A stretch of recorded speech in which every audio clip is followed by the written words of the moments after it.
Hello, I'm PAK. I've been thinking about my school project, learning about animals in faraway places that have really struggled, but now are doing much better. It's been tricky to really understand what it's like for them. To help me, I'm meeting with a very special person, someone well known and well loved in Britain and all over the world. I don't have to go too far to meet Sir David, but in his lifetime he has travelled many, many miles. Perhaps he'll be able to take me back to a time when an animal was having a hard time, but has now recovered. Can you imagine being told that for your job you need to go and explore the world far and wide to understand more about the natural world and all that lives in it? How exciting! Through jungles and forests, over deserts and across savannas, Sir David and his team went on plane rides, boat trips to the most remote and exciting parts of the world. He was fascinated by animals and fossils as a child, learning all he could about nature and the environment. Later in life, he studied at Cambridge, one of the top universities in the world, and worked really hard. These were the days when television was very new. Sir David made documentaries, filming animals all over the world and showing those at home all the amazing creatures he found.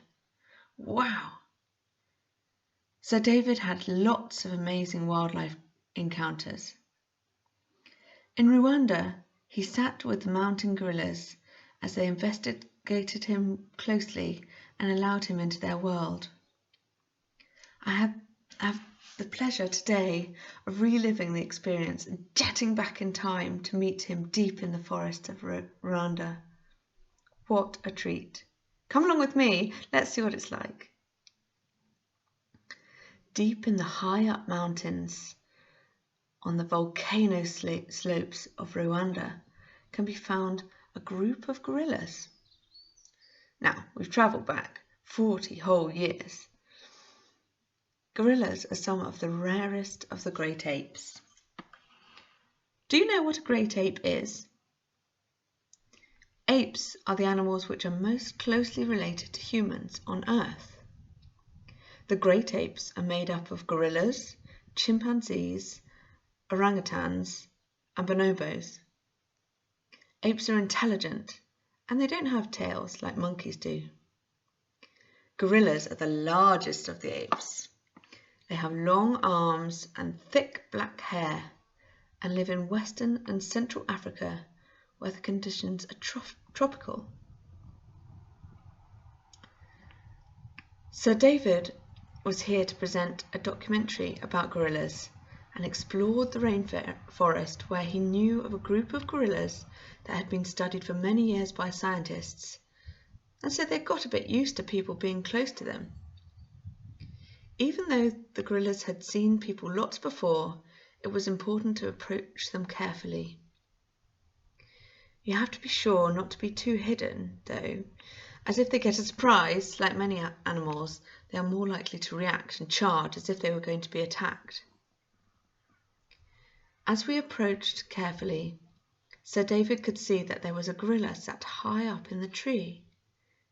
We had been spotted by the lookout. The jungle was dense as the plants had grown thickly in rich, biodiverse and warm soil. It was full of life as insects hummed and the deep grunting of the gorillas could be heard from all around. A large silverback, that's an adult male gorilla to you and I, could be seen walking on hands and feet past as the vegetation crunched and rustled in the distance. He peeped through the bushes inquisitively to see who these strangers were. I could hear him beating his chest.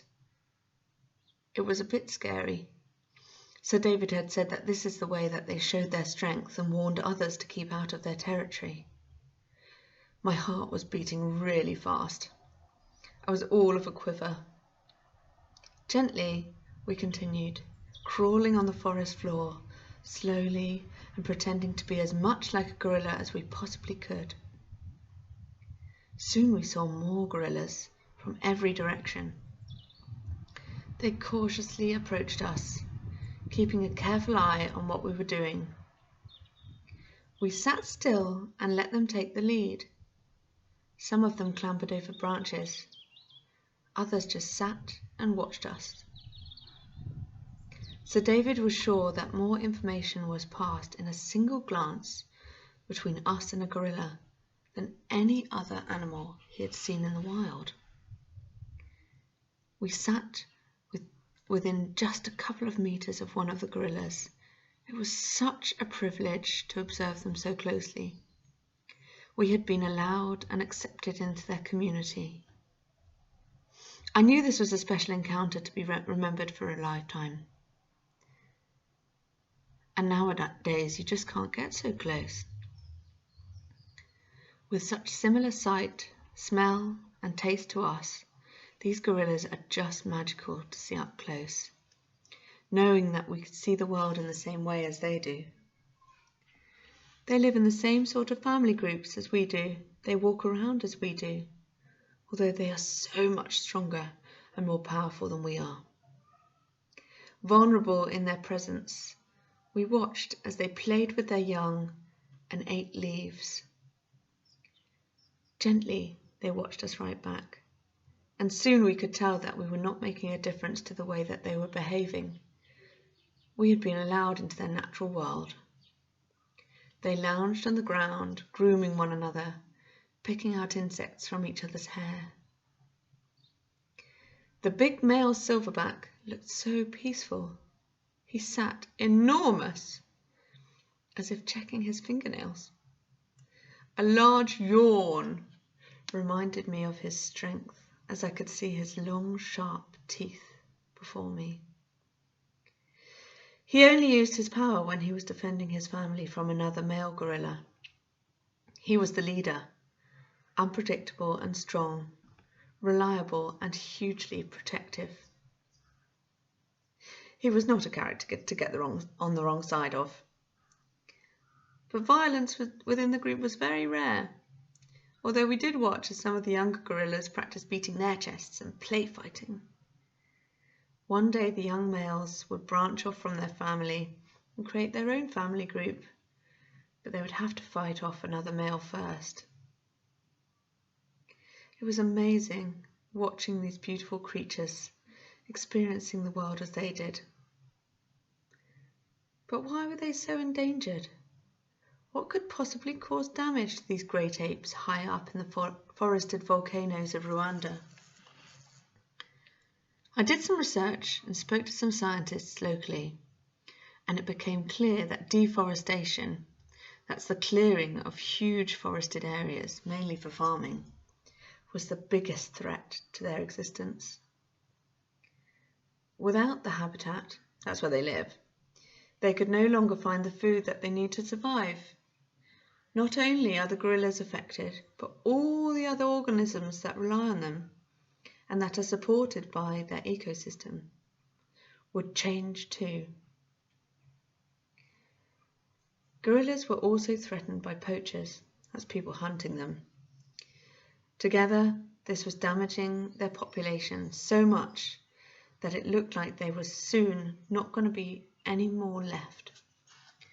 This is extinction. In the 1970s, there were estimated to be around 250 mountain gorillas in this area. That's not very much at all. Rwanda was the poorest of countries, but had the highest population density. That means there were loads of people living there, but they just didn't have any money. There were tensions between local people who needed farming for food to survive and the people who looked after this national park where the gorillas and their rainforest home was protected. However, this is a really positive story. In the years to follow, together, the governments in Rwanda and the surrounding border countries worked together with conservation organisations full of people who cared about the gorillas and their rainforest habitat, and local communities to find solutions, not just for the gorillas, but also for the people living in the area and surviving on the land. Tourists who visited the national park also helped to pay for the protection of the gorillas and their habitat.